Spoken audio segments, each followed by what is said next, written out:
Jadi ada emosi dan pemikiran cemas dan worry. Ada rasa takut gagal, atau kalau udah pernah gagal takut salah lagi, takut dimarahin, takut kelihatan bodoh gitu. Jadi emosi-emosi inilah yang sebenarnya lebih bikin burnout daripada task itu sendiri dari pengalaman aku. Apa trauma yang kamu rasa sebenarnya ini harus dirilis gitu dari pengalaman mungkin beberapa orang yang pernah konsultasi sama kamu? Biasanya tuh hal kecil apa sih yang paling mereka suka hiraukan? Tapi sebenarnya itu dampaknya akan besar banget tuh physical pain kalau misalkan ditahan terlalu lama dan tidak dirilis. Nah, dari mindfulness itu kita bisa melebar, meluas, sehingga bisa tahu nih mana batasan too much stress dan just enough stress untuk kita tadi berkembang. Hai Sam, Halo Mas Oki. dari data pencarian kata self-awareness meningkat 150% based on Google Trends. Dan Indonesia tuh ada di peringkat ke-20. Cukup tinggi. Cukup tinggi. Oke. Sebenarnya arti dari mindful dan self-awareness itu apa sih? Oke. Mindfulness itu kan kita sebenarnya sadar ya, latihan sadar. Tapi the real definition dari salah satu orang yang membuat mindfulness semakin terkenal, Jon Kabat-Zinn, mindfulness itu kita sadar di saat ini tanpa menghakimi. Simpelnya seperti itu. Dan saat kita sadar, banyak hal yang bisa kita sadari dong. Kita bisa sadari momen ini, which is mindfulness. Sadari pikiran, perasaan, kekuatan, kelemahan diri, self-awareness. Bisa juga sadar relasi, kita lagi ngobrol. Atau juga sadar lingkungan gitu, bagaimana dampak kita ke lingkungan. Jadi mindfulness itu bisa digunakan dari berbagai aspek, tetapi yakin aku karena salah satunya pandemi kali ya, self awareness itu menjadi hal yang semakin banyak orang pahami, pengen cari tahu dan terus pengen diobrolin gitu. Makanya kita ngobrolin juga hari ini. Menarik. Di buku kamu, buat teman-teman wajib banget baca buku Mari Mindful. Di buku ini kan kamu mengajak, judul aja Mari Mindful. Kenapa sih orang harus mindful in this modern era? Karena kalau enggak rasanya kita bakal lebih mudah burn out, overthinking, relasinya juga kurang baik, menjalani hidup tuh stressful dan mungkin bisa ketinggalan gitu. Jadi kita kupas satu-satu ya. Aku nulis buku ini dari pengalaman pribadi. Pengalaman aku yang bukan menjadi se-expert mindful dan yang paling mindful, tetapi mengajak ayo kita latihan bersama-sama. Kenapa? Karena awalnya itu Mas, aku burn out dari kantor. Tetapi bukan kantornya yang salah, tapi cara aku menanggapi masalah. Karena aku lack of self-awareness tadi. Ada rasa overthinking, ada rasa takut, ada rasa cemas. Jadi banyak hal-hal tersebut tuh yang membuat aku gak cuman mentalnya aja, tapi fisiknya juga kena. Fisik tuh kayak aku jadi sakit perut, aku juga jadi gampang flu, imunnya menurun gitu. Nah dari aku mulai belajar mindfulness secara sadar atau diniatin, awalnya dari yoga, terus meditasi, terus journaling, aku merasa oh ini modalitas yang bisa ngebantu kita dengan cara lebih sustainable, berkelanjutan gitu dalam sehari-hari. Nah tetapi mungkin gak semua orang tahu gimana cara mulainya, atau mungkin gak punya akses ke kelas yoga atau kelas meditasi. Jadi aku coba kemas dengan cara yang simple melalui buku ini. Jadi ini ajakan buat kalau hidup kita gak dengan kesadaran, mungkin kita sendiri yang akan mendapatkan rasa kurang nyamannya itu. Tapi itu dalam proses bertumbuh ya, memang adalah pasti rasa gak nyaman itu. Tapi mindfulness helps. Oke. Dari proses transformasi kamu menjadi Samara yang seperti saat ini, kan ada momen sebelum kamu menjadi mindful. Boleh ceritain gak sih sekusut apa, kompleks apa? Karena aku baca di awal, dulu katanya kamu sering pingsan bahkan. Betul. Sebelum aku nulis buku ini, aku kira cuman aku doang yang sering pingsan Mas. Tetapi saat aku mulai nulis, sharing, ternyata banyak juga orang yang merasakan seperti itu, pingsan di sekolah. Jadi teman-teman yang mungkin dulu sekolah sama aku mungkin pernah melihat atau dengar aku pingsan lagi duduk di kelas aja kayak biasa gitu, lagi di meja belajar. Itu dari SMA sampai kuliah, itu lumayan sering terjadi. Jadi pingsan itu kalau ditelusuri lagi, walaupun aku bukan dokter, bukan psikolog ya, tapi kan aku juga mencari tahu gitu. Bisa jadi karena salah satunya imun aku rendah dan juga karena aku punya rasa stres yang tinggi. Nah, stres itu datangnya dari mana? Sebetulnya dari high expectation of myself. Dan high expectation of myself itu yang membuat aku menjadi overachiever. Tapi bukan overachiever aja, tapi insecure overachiever gitu. Merasa dirinya tuh penuh rasa kurang. Jadi selalu mencoba ada pencapaian yang membuat diri ini tuh rasanya lebih utuh. Nah, dengan punya ekspektasi yang tinggi terhadap diri sendiri, rasanya tuh tegang gitu. Badannya tegang, mungkin itu yang jadi mudah pingsan. Mungkin relasinya tegang gitu ya, sama orang tua, sama pacar masa itu, sama teman-teman, semuanya tuh ada aja drama gitu. Kalau dibilang toxic relationship, mungkin aku gitu awal si pembuat toxic relationshipnya. Makanya mungkin banyak orang di masa laluku ngeliat aku sekarang tuh yang kayak, masa sih Samara bisa kayak gitu. Tapi namanya kan kita manusia evolving ya. Jadi kusut itu dari pikiran, dari lack of self awareness. Kusut itu juga dari tidak tahu cara mengendalikan emosi, sangat mudah marah, reaktif, nangis. Kusut itu juga ya dari tubuh nggak diurus ya, karena benar-benar ya kerja ya sekolah, bangun, sekolah, les, pulang. Dan itu terus sampai kuliah. Dan akhirnya saat kuliah mungkin agak slow down ya, pindah dari Jakarta ke Jogja. Jadi mungkin itu salah satunya. Dan akhirnya memahami bahwa ya nggak perlu terlalu ambis, dan kalau ambis pun dilakukan dengan kesadaran. Jadi lebih tadi di awal sustainable-nya itu penting.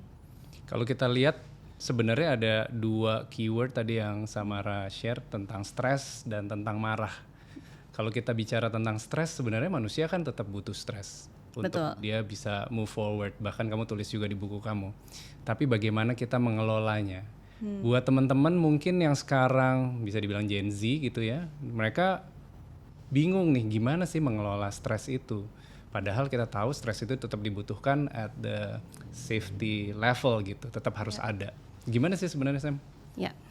Jadi aku tulis di buku ada namanya eustress ya, stres yang membuat kita maju dan terus berkembang, yang aku share tadi di awal. Dan BTW aku Gen Z loh Mas Oki. Oh ini dia nih Gen Z, aku adalah wajib si teman-teman Gen Z. Aku 95 antara Gen Z milenial, agak beda-beda tipis. Oke. Dan pertama aku merasa memahami stres itu dulu, caranya tuh orang lain yang ngasih tahu gitu. Orang lain mungkin lebih mudah memperhatikan aku yang mudah nangis, mudah marah, berkata bukan kasar ya, tapi nadanya tinggi gitu tadi ya, tegang rasanya. Nah, tetapi kan itu membuat relasi dan hal-hal itu kurang baik. Di pekerjaan juga akhirnya jadi kurang baik. Jadi kita belajar untuk daripada nunggu orang lain ngasih tahu kita belajar kontemplasi dan lakukan dengan cara yang relatif lebih mudah. Misalkan stres itu maknanya bisa besar ya dan agak abstrak. Menurutku stres itu adalah apakah kita bisa mengatasi stresor atau tekanan itu. Kalau kita anggapnya tidak bisa, kita jadinya lebih stres gitu. Nah, terus kita kasih angka, itu yang aku share juga di buku ini. Dari 1 sampai 10, kurang lebih nih stresnya angka berapa. Kalau aku tanya Mas Oki saat ini stresnya angka berapa Mas? Kalau lagi wawancara gini kayak tinggi ya, 7 mungkin. 7 ya? Oke, kalau aku 9 ya, artinya yang ditanyain. Ditanyain. Gitu, tapi penting nih untuk tahu, oh misalkan nih kita relatif tinggi. Artinya setelah ini jangan ngelakuin hal yang bikin makin stres lagi. Atau dengan niat, ya udah bagaimana caranya untuk menurunkan stresnya atau paling tidak menyadari rasa stres tersebut. Jadi dari pengalamanku membuat angka, menominalkan suatu hal yang abstrak itu membantu untuk kita self contemplate. Tetapi tahu aja self awareness itu mungkin belum cukup. It's also what we do next gitu kan. Jadi mungkin abis ini kita ngopi gitu, atau kita nafas, atau bahkan di momen ini daripada kita ada khawatir salah berbicara gitu ya, tapi lebih kepada oke, aku rasakan tubuhku, aku rasakan nafasku, rasakan ini semua tempat yang luar biasa bagus ini gitu. So all of those things add up, dan itu butuh latihan. Karena saat kita stres, otak kita tuh nggak selalu bisa fokus atau fokus banget gitu ya, dan jadinya ngelupain hal-hal yang lain. Nah, dari mindfulness itu kita bisa melebar, meluas, sehingga bisa tahu nih mana batasan too much stress dan just enough stress untuk kita tadi berkembang. Nah, kita sebagai manusia kan bukan kayak robot ya yang bisa terus menerus gitu ngelakuin sesuatu. Jadi itu hal yang aku sedang pelajari juga di dalam fase hidup ini. Ada jedanya, ada istirahatnya. Jadi managing stress sehingga tidak sampai burnout. Tetapi tahu juga what is motivating us tadi, si youth stress. Banyak banget orang berusaha untuk melakukan self contemplating tapi gagal, atau mungkin mereka nggak segera merasakan impactnya atau dampaknya.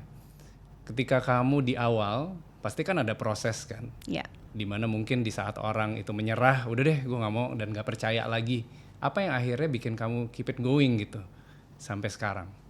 That's a good question.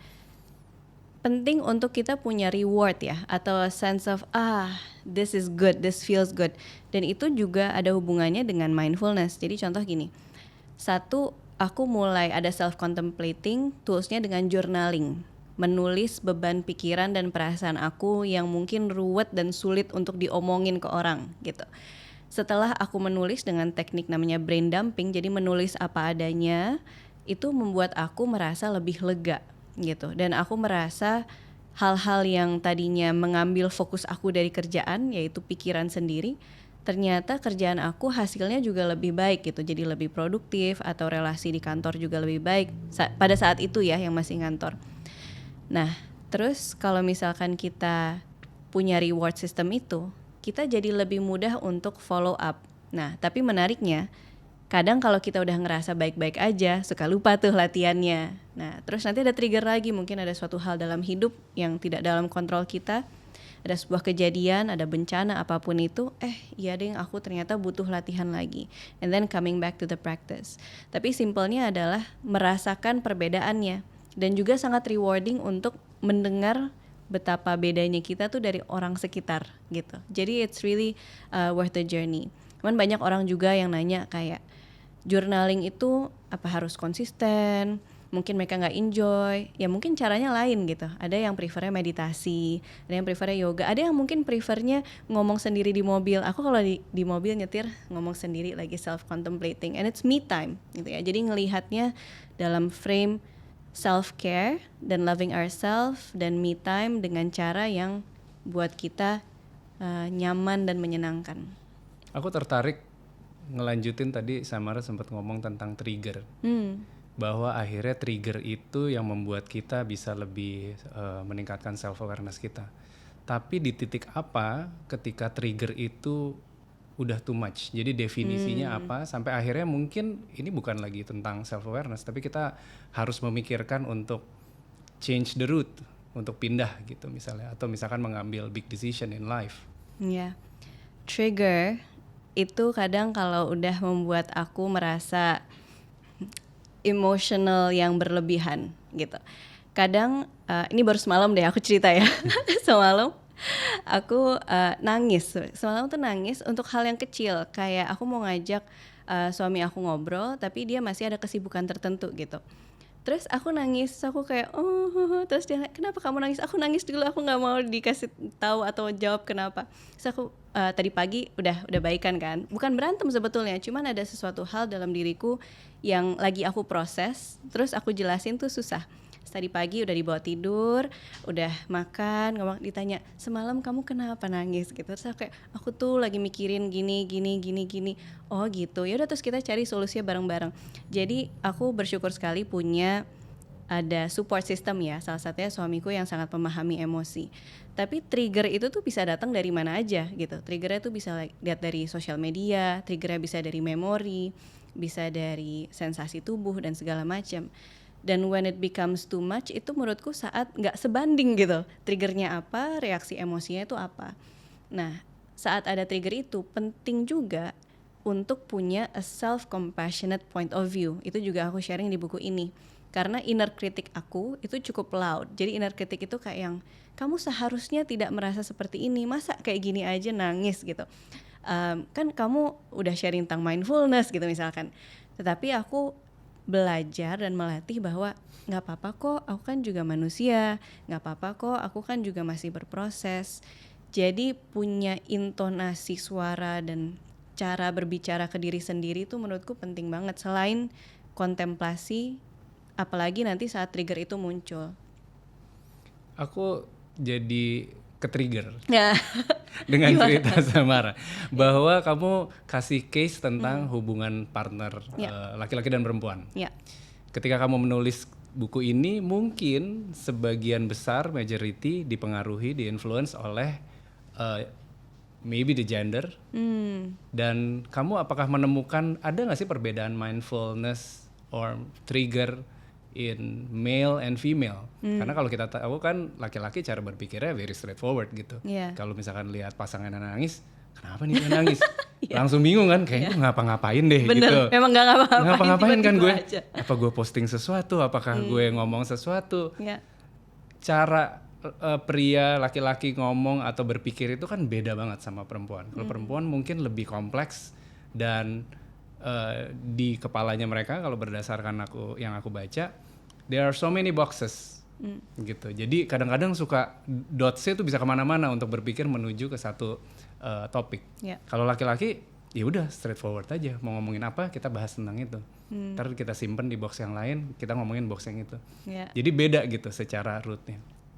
Nah balik lagi ke hal itu, ada nggak sih perbedaan tentang how to practice mindful between male and female? Ya, aku sharing observasiku dulu ya. Aku belum melihat risetnya secara detail, tetapi aku memang melihat dari klien-klien aku, memang mungkin karena aku juga perempuan, klien-klien aku lebih banyak perempuan walaupun ada juga laki-lakinya.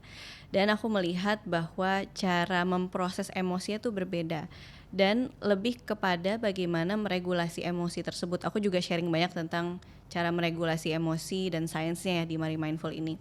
Tapi wanita atau perempuan itu cenderung dari observasiku personal ya lebih reaktif seperti aku gitu ya, dan buat yang laki-laki itu cenderung lebih supresif gitu, jadi disimpan, ditahan aja karena mungkin secara society, budaya kita nggak biasa gitu ya untuk membuat conversation yang heart to heart gitu misalkan. Tapi bukan berarti para pria ini tidak punya perasaan dan pikiran, sebenarnya kan ada, cuman membutuhkan biasanya safe space juga untuk sharing.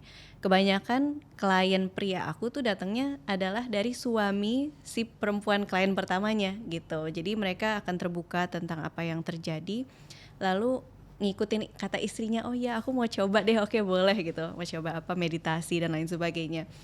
Dan dari jalur itulah aku memperhatikan bahwa pria juga butuh didengarkan, butuh juga emosinya diproses, butuh juga ruang aman gitu. Tapi dari cara berpikir dan merasakannya, pasti mestinya ada riset ya tentang itu. Tapi aku belum tahu, nanti kalau Mas Oki menemukan aku juga mau tahu ya. Okay. Sam, kamu kan sempat di corporate cukup lama, terus kamu sekarang lagi banyak kerjasama memberikan pelatihan mindfulness ke perusahaan-perusahaan juga. Yeah. Menurut kamu sebenarnya strategi untuk memberikan pelatihan mindfulness ke karyawan itu adalah part untuk membuat mereka benar-benar mindful, atau simply mau membuat mereka lebih produktif aja karena mereka mungkin untuk menurunkan burnout dan stres mereka? What do you think? My personal opinion, it all comes down to the bottom line ya.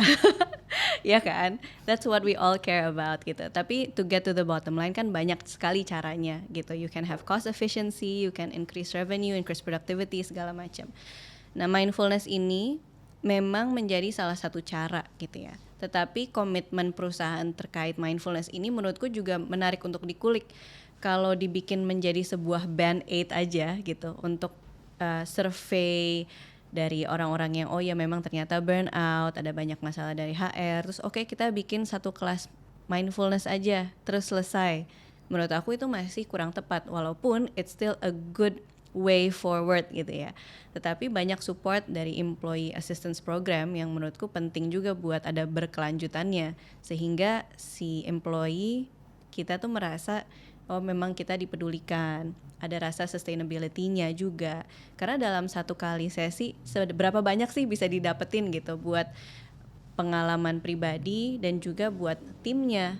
Nah dari pengalaman aku sempat beberapa tahun di corporate, aku pernah menjadi yang mendapatkan some sort of mindfulness experience gitu ya. Dan aku juga lumayan sering alhamdulillah sekarang sharing that mindfulness programs buat perusahaan dalam berbagai konteks yang berbeda. Nah, kalau kita fokusnya memang cuman band-aid itu, itulah yang mungkin bisa kita obrolin lagi sebetulnya. Tapi aku tertarik dari Mas Oki sendiri yang lama juga di corporate. Pendapatnya Mas Oki gimana? Kalau menurut aku mindfulness itu udah menjadi semacam standard ya untuk terutama company yang memang peduli dan menganggap employee as an asset. Karena di tempat kerja aku dulu kita selalu berdiskusi tentang apakah brand atau human capital is the main asset, dan untungnya di tempat aku kerja dulu selalu mengedepankan manusianya. Jadi sangat penting gitu untuk memastikan setiap individu yang bekerja di situ happy, bahagia, walaupun mereka mungkin ada tuntutan KPI, tapi tetap juga harus ya name it mindful atau tetap happy atau tetap fulfilled. Itu penting banget. Jadi menurut aku sih itu sangat penting sekali. Iya, karena hiring cost-nya juga gede kan? Benar. Dan kalau misalnya dari pengalaman kamu, burnout, tipe-tipe burnout dari karyawan tuh yang kelihatan dan yang tidak kelihatan apa aja sih, sehingga ini kayak quiet quitting ya. iya, jadi kamu jadi para penonton audiens bisa tahu juga, oh jangan-jangan gue lagi burnout ya. Karena sebagian besar biasanya orang nggak akan bilang itu out loud, tapi ya itu quiet quitting itu yang kamu bilang. Dari pengalaman aku ya, dulu waktu aku burnout itu, aku tuh malam-malam masih kepikiran kerjaan, terus aku tidur kebangun kepikiran kerjaan, bangun kepikiran kerjaan, terus kepikiran kerjaan terus, tapi nggak cuman kerjaan sebagai tasknya aja, tapi emosi di sekitar task tersebut. Jadi ada emosi dan pemikiran cemas dan worry. Ada rasa takut gagal, atau kalau udah pernah gagal takut salah lagi, takut dimarahin, takut kelihatan bodoh gitu. Jadi emosi-emosi inilah yang sebenarnya lebih bikin burnout daripada task itu sendiri dari pengalaman aku. Karena kalau misalkan kita sebenarnya capable atau kita bisa minta bantuan atau ya teamwork tadi ya bahasanya, mungkin sebenarnya tasknya itu sendiri nggak sesusah itu gitu. Tapi the mental load-nya yang membuat aku dulu burnout. Jadi ini munculnya juga aku ke kantor atau bahkan ke klien itu nangis di kamar mandi. Aku di kendaraan umum dengerin meditasi, ngelola nafas untuk nenangin pikiran aku gitu. Weekend masih pikirin kerjaan sampai ada rasanya Monday blues gitu kan, yang kayak aduh Senin lagi, takut lagi Senin nanti ini lagi gitu segala macam. Jadi banyak sekali pengalaman-pengalaman tersebut itu yang terjadi tanpa aku caring for myself. Jadi lack of self care dengan pikiran tadi, cara mengelola segala macam itu dengan ngelola perasaan, makan juga waktu itu nggak benar, tidur juga nggak benar gitu. Jadi secara lifestyle gaya hidupku juga membantulah si burnout itu jadi terjadi.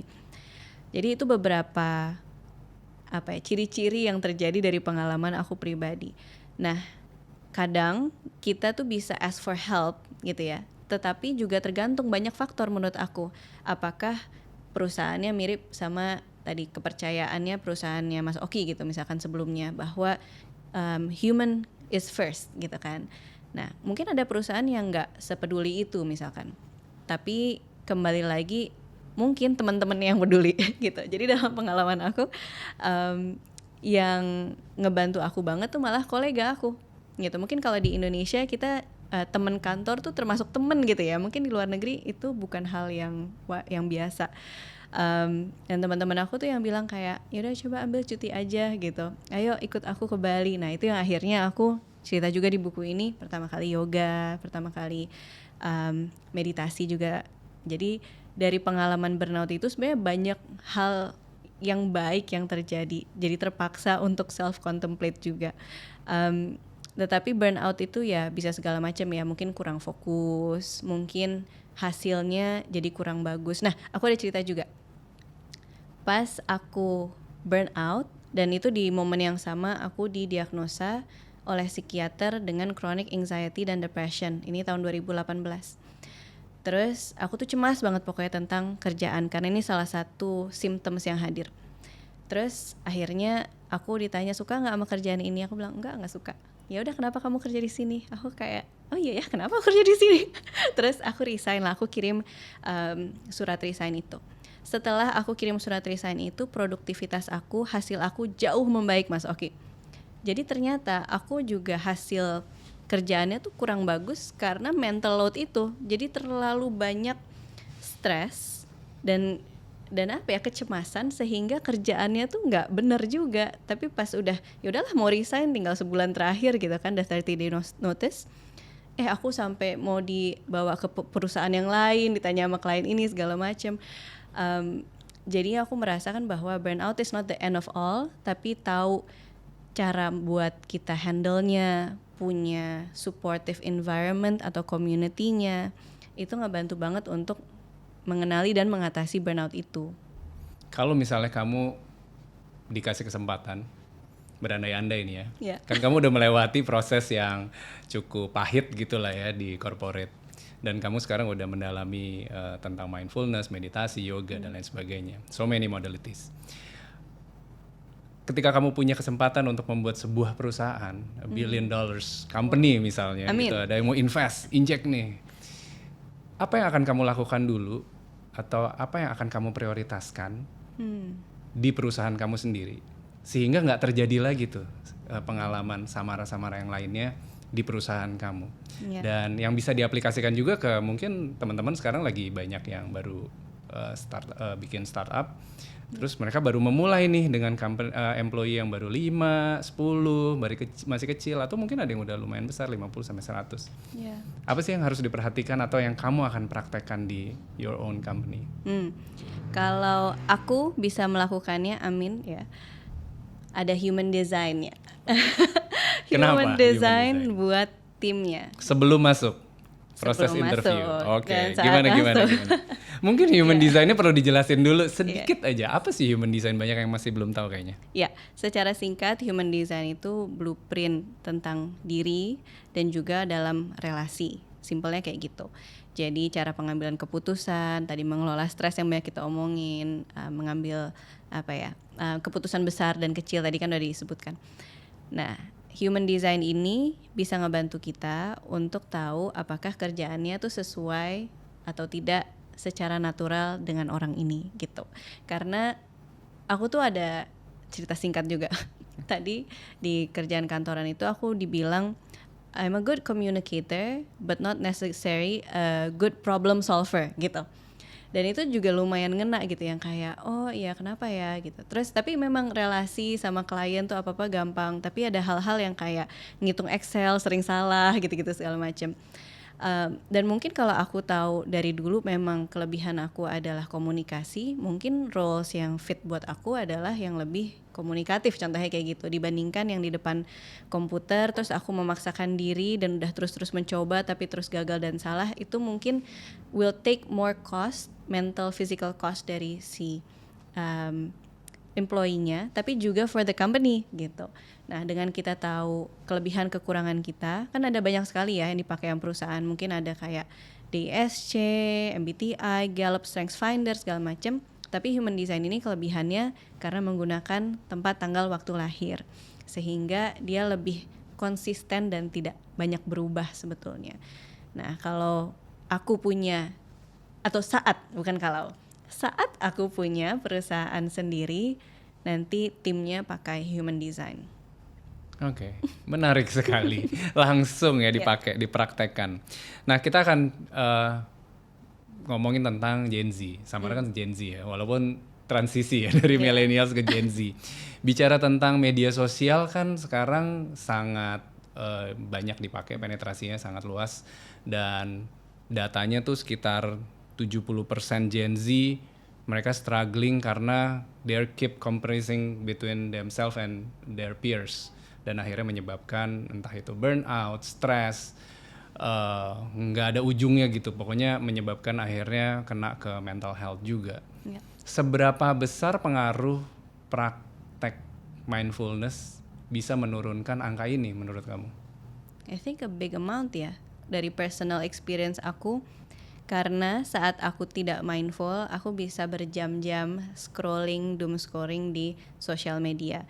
Satu, mungkin ke tubuh fisikku langsung tegang, nggak sadar, matanya pegel. Tapi selain waktunya, tapi kan juga efek apa yang kita lihat dari sosial media itu.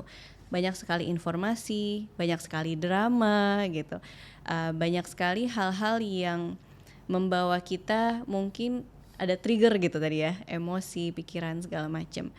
Jadi kalau kita ada mindful practice surrounding our use dengan social media atau konsumsi konten, ini akan sangat ngebantu kita untuk nggak jadi consumer yang kayak terbawa arus aja, atau kita bisa jadi conscious consumer gitu terhadap social media itu. Contoh, kalau misalkan aku lihat sosmed gitu ya, apalagi pas lagi ada berita bencana atau segala macam, aku ikut sedih gitu, ikut stres, ikut khawatir.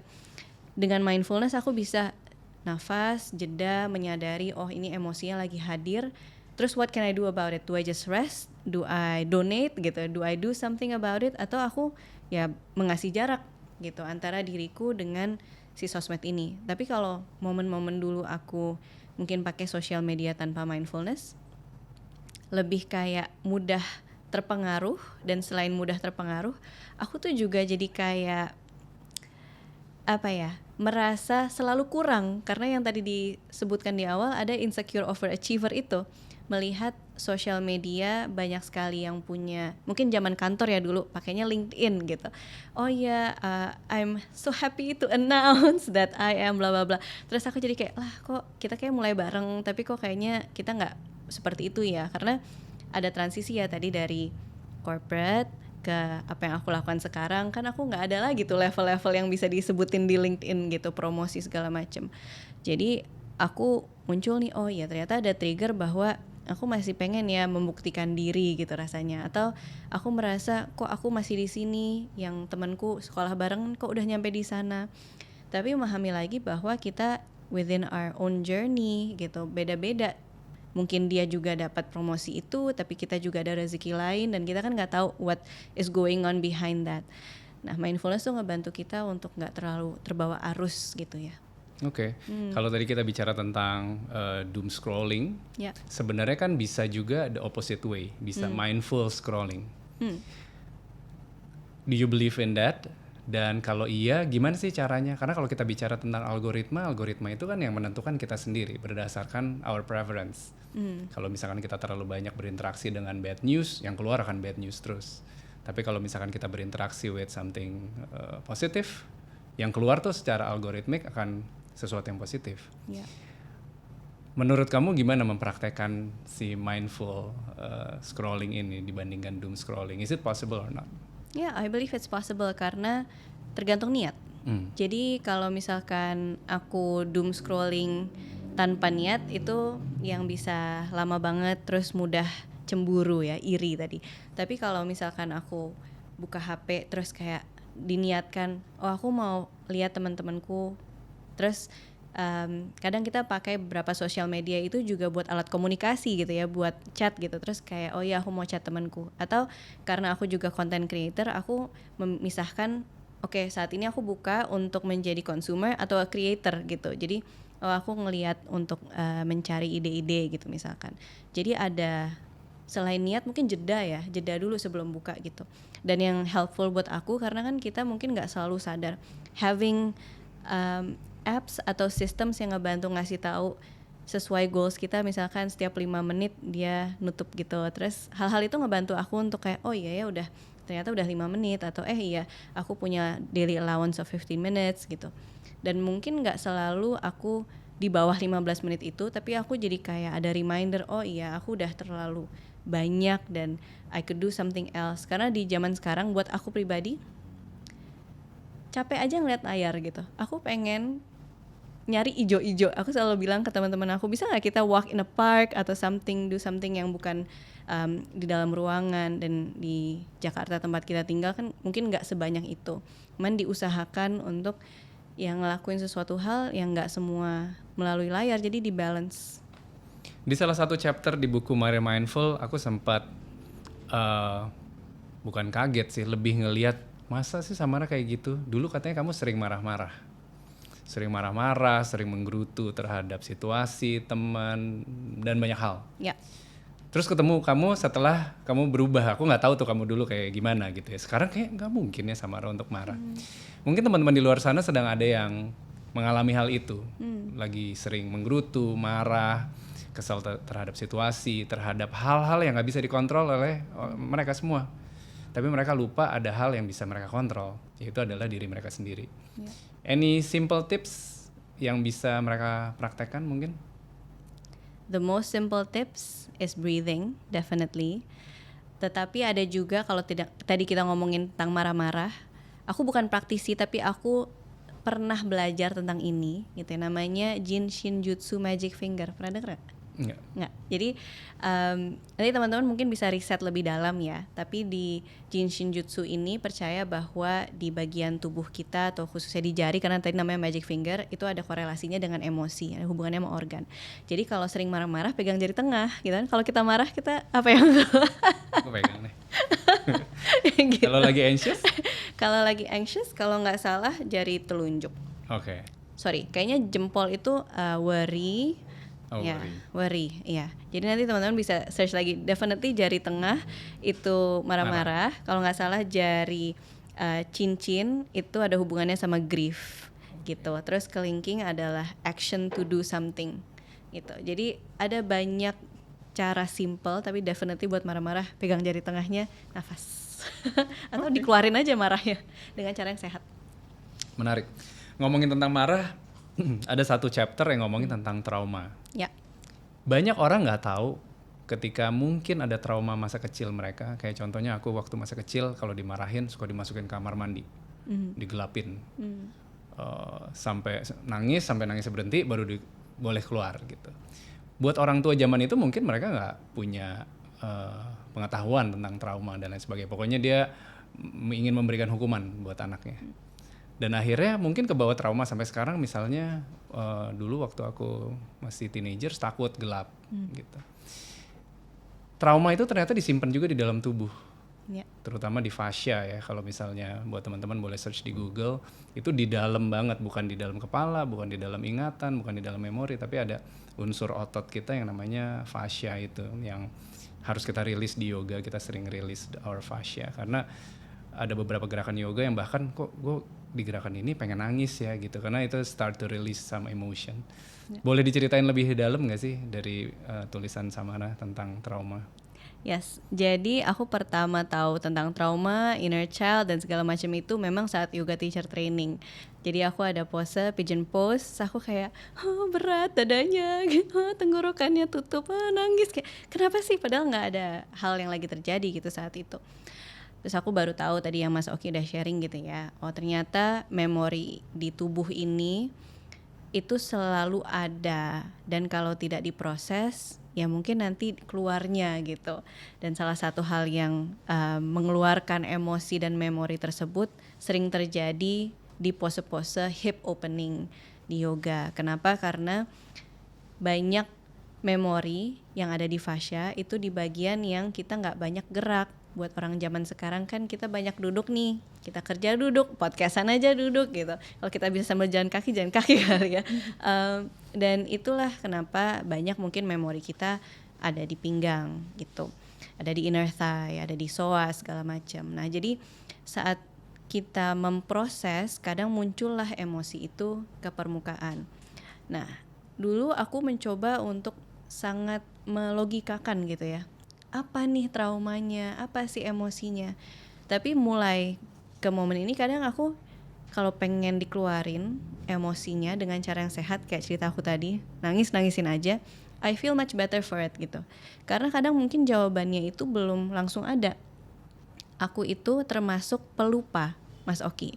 Aku nggak punya banyak memori masa kecil, atau bahkan pas kuliah atau SMA pun teman-temanku ngobrolin sesuatu hal, aku kayak, hah, masa sih lupa gitu. Jadi banyak sekali memori-memori yang mungkin tertanam atau sama tubuhku tuh dilupakan karena it was not a good memory for me gitu.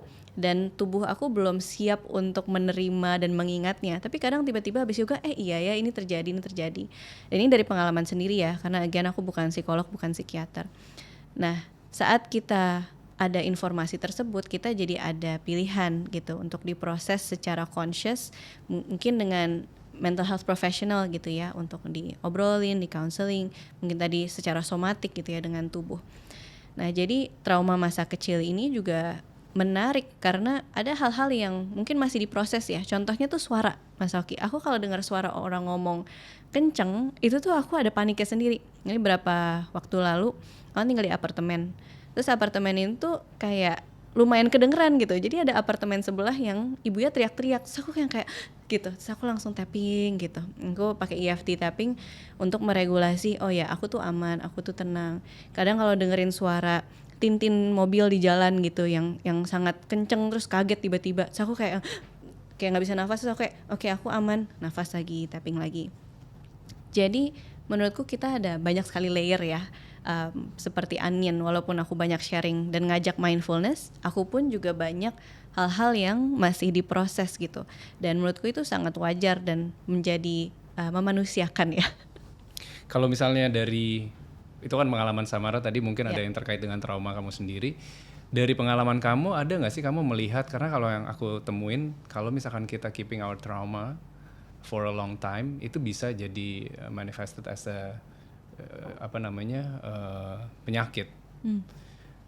Apa trauma yang kamu rasa sebenarnya ini harus dirilis gitu dari pengalaman mungkin beberapa orang yang pernah konsultasi sama kamu?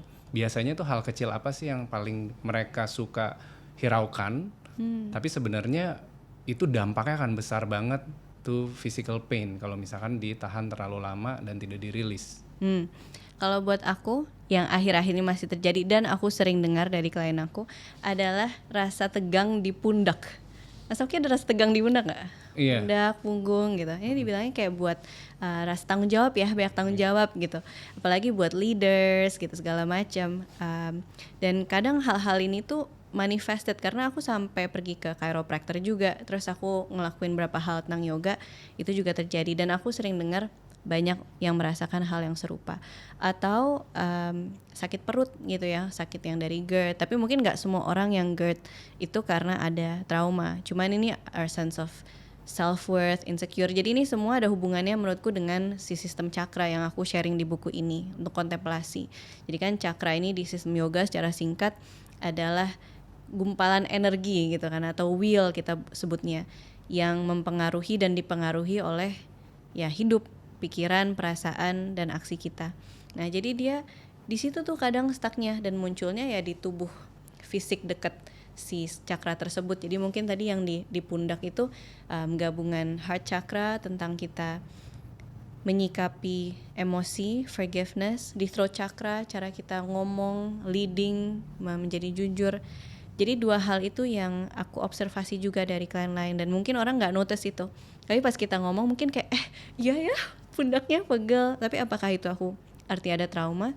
Bisa jadi iya, bisa jadi enggak. Jadi kita nggak mesti yang be too serious about it unless kita memang mau go through that path, dan bisa dilakukan dengan tadi a good support mental health professional atau dengan komunitas juga.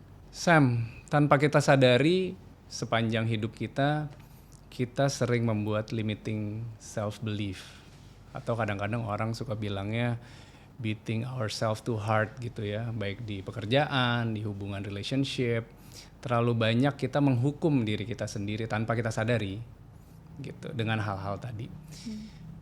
Do you have any advice caranya yang paling mudah untuk mencintai diri kita sendiri, mengasihi diri kita sendiri, karena kita terlalu sering mungkin memberikan perhatian ke orang lain sehingga kita lupa nih untuk nurture ourselves. Ya, aku sering tanya ke peserta kelasku ya, meditasi dan yoga, untuk scan aja tubuhnya gitu. Dan ini emang butuh sedikit imajinasi sebetulnya. Satu, scan tubuh, terus aku tanya, bagian tubuh mana yang paling butuh support saat ini? Mas Oki apa jawabannya? Apa ya? Bahu kayaknya. Bahu ya, sama ya, bahu ya. Karena tegang ya dulu. Kayak setelah aku tanya apa bagian tubuh yang paling butuh support, terus boleh dipegang gitu kan, disentuh atau apapun yang dibutuhkan. Lalu kalau bagian tubuh itu bisa berbicara, apa yang mau dibilang gitu. Biasanya ya kamu sebenarnya capek gitu, butuh sedikit relax. Itu jawaban aku ya. terus actually membuat aksi atau melakukan aksi yang memberikan kasih sayang itu. Jadi sebenarnya simpelnya adalah apa yang kamu rasakan sekarang, apa yang kamu butuhkan, lalu apa yang bisa kamu berikan ke dirimu sendiri di momen itu atau nanti. Itu sih yang simple self awareness dan self contemplation yang bisa dipakai di banyak sekali momen. Dan itu kalau bisa dirasakan suara aku menjadi lebih halus dan lebih santai karena itu adalah my compassion to myself untuk kayak oh ya relax aja, tenang aja gitu. Itu advice yang bisa aku share ke teman-teman. Oke. Kalau misalnya kita boleh kerucutin jadi 3 hal, tools apa yang kamu rekomendasikan buat teman-teman yang bisa mereka gunakan untuk mempraktekkan mindfulness? Yes. Satu adalah buku Mari Mindful ini. Ya, buku Mari Mindful ini soalnya saya ada tulisan, ada banyak gambar, dan dia ada versi audio dan videonya di YouTube aku juga. Tapi aku juga ada podcast namanya Meditate with Samara, banyak meditasi gratis bahasa Indonesia dan bahasa Inggris, Mas Oki. Yang kedua yang tadi aku sebut singkat, EFT tapping, Emotional Freedom Technique Tapping, itu simple banget. Yang paling mudah dilakukan kalau teman-teman mau coba adalah tepuk halus di bagian tengah eyebrow, alis mata, kedua di samping mata, side of eye, ketiga under eye. Kadang kita bisa merasakan berbagai hal, pikiran, perasaan, atau mungkin ada physical release, dan ini hal yang wajar. Dan ini bisa ngebantu regulasi lumayan cepat, ditambah dengan mengelola nafas ya. Terus yang ketiga, ada sebuah aplikasi yang aku pakai untuk pertama kali bikin buku ini, karena buku ini tuh muncul dari skripsi S2 aku, dan untuk aku risetnya aku pakai meditasi dari sebuah aplikasi, Mas.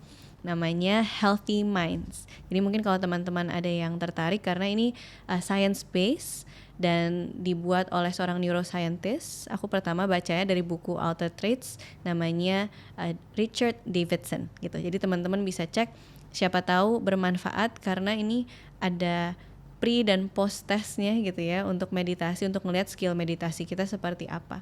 Jadi itu 3 hal yang relatif mudah diaplikasikan. Thank you. Abis ini kita akan main sedikit di podcast Gentle Reminder. Biasanya aku selalu kasih 3 blind box ke narasumber. Jadi dari 3 blind box ini kita akan main sedikit intuitive games ya. Okay. Jadi 3 box ini berisi buku, dan masing-masing buku itu mungkin kamu udah pernah baca, mungkin kamu udah punya di library kamu. But I want you to open it, terus kamu skimming through aja ke salah satu page. Terus kamu pilih halaman mana dan pilih baris yang mana. Dan aku mau kamu jadikan itu as a gentle reminder, atau kamu boleh kontemplasi dari kalimat itu. Boleh. Okay. Buku kotak yang mana kira-kira yang paling memanggil kamu, energinya kira-kira kamu butuhkan. Oke. Tapi ada riset juga orang biasanya kalau ada 3 opsi milih yang tengah. Oh gitu ya. Jadi kamu termasuk salah satunya. Kita lihat dapat buku apa? The Courage to be Disliked. Oke, itu dia bukunya. Thank you so much. Nanti kamu bisa bawa pulang, tapi sebelum dibawa pulang dibuka dulu. Aku buka sekarang ya. Buka sekarang. Thank you, kebetulan Kamu udah baca? belum pernah baca yang fisiknya, tapi aku ada Kindle-nya yang sudah lama tidak dibaca. Oke. I really love opening the books. Dan ini mungkin sebagai... Oh itu cara kamu buka buku ya? Aku baru tahu loh cara gitu. Biasanya aku selalu paksa. Dicium nggak biasanya? Iya dong, pasti. It's so nice. Yes, The Courage to be Disliked, the Japanese phenomenon that shows you how to change your life and achieve real happiness, by Ichiro Kishimi and Fumitake Koga. Yes. Seingatan kamu, apa yang kamu pernah baca so far, atau misalkan tentang apa yang kamu kalau nggak salah ini cerita. Cerita, oke. Iya, maksudnya dia itu ada conversation between people, terus dari cerita itu ada lessons of life, filosofinya. Sekarang kamu skimming through, udah kepilih langsung. Oh iya. Terus kamu pilih aja, mungkin kamu mau bacain boleh. Terus apa yang kamu ingat dari that simple phrase atau word. Kayak yang pertama aku lihat ya. Tapi aku jadi trying to find the specific word. Tapi aku baca the sentence. Unhappiness is something you choose for yourself. Aduh, dalam nih. Gitu. Mengingatkan Nama, tentang apakah? Ininya apa? Paragrafnya. Denied trauma. Mungkin ada trauma yang denied. Baru tadi ngomongin trauma. Oke. Kata filosofernya, for one thing, right now you are unable to feel real happiness. You find living hard and even wish you could be reborn as a different person. But you are unhappy now because you yourself choose being unhappy, not because you were born under an unlucky star. Yeah, there you go. Kalau buat aku, mungkin ya, ini juga nggak berapa hari yang lalu, benar-benar semalam, aku mengingatkan diriku sendiri untuk lebih punya ini, jurnal syukur, gratitude journaling. Karena cara kita berpikir itu mungkin lebih mudah melihat apa yang tidak ada atau apa ada masalahnya dibandingkan apa yang sudah ada di depan mata gitu. Kalau kita ngobrolin tadi ke membandingkan diri ke orang lain di sosmed gitu ya. Jadi mungkin ada beberapa hal yang tahun ini atau beberapa waktu kemarin yang di luar kontrol aku, tapi yang aku inginkan dan tidak didapatkan gitu. Jadi aku merasa bahwa kebahagiaan itu muncul saat yang aku inginkan aku dapatkan gitu. Tapi mungkin saat hal-hal yang aku inginkan tidak aku dapatkan, there's always a lesson behind it.